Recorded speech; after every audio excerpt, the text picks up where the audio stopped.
جیسا کہ میں نے آپ کو پہلے بیان کر چکی ہوں، انسان کی فطرت ہی ایسی ہے کہ وہ ہر کام کے کرنے یا نہ کرنے کا فیصلہ اس کے فائدے اور نقصان کے لحاظ سے کرتا ہے۔ اب ایک شخص وہ ہے جس کی نظر صرف اسی دنیا کے فائدے اور نقصان پر ہے، اور وہ کسی ایسے نیک کام پر ہرگز آمادہ نہ ہوگا جس سے کوئی فائدہ اس دنیا میں حاصل ہونے کی امید نہ ہو، اور کسی ایسے برے کام سے پرہیز نہ کرے گا جس سے اس دنیا میں کوئی نقصان پہنچنے کا خطرہ نہ ہو۔ ایک دوسرا شخص ہے جس کی نظر افعال کے آخری نتائج پر ہے۔ وہ دنیا کے فائدے اور نقصان کو محض عارضی چیز سمجھے گا اور آخرت کے دائمی فائدے یا نقصان کا لحاظ کر کے نیکی اختیار کرے گا اور بدی کو چھوڑ دے گا، خواہ اس دنیا میں نیکی سے کتنا ہی بڑا نقصان اور بدی سے کتنا ہی بڑا فائدہ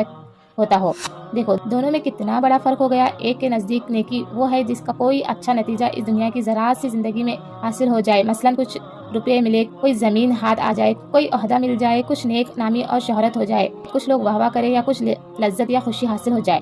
کچھ خواہشات کی تسکین ہو، کچھ نفس کو مزہ آ جائے۔ اور بدی وہ ہے جس سے کوئی برا نتیجہ اس زندگی میں ظاہر ہو یا ظاہر ہونے کا خوف ہو، مثلا جان و مال کا نقصان، صحبت کی خرابی، بدنامی، حکومت کی سزا، کسی قسم کی تکلیف یا رنج یا بدگمانی۔ اس کے مقابلے میں دوسرے شخص کے نزدیک نیکی وہ ہے جس سے خدا خوش ہو، اور بدی وہ ہے جس سے خدا ناراض ہو۔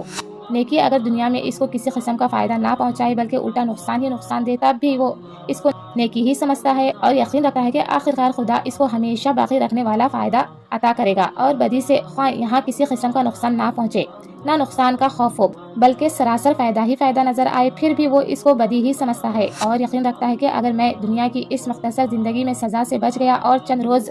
مزے لوٹتا رہا، تب بھی آخرکار خدا کے عذاب سے نہ بچوں گا۔ اللہ اکبر۔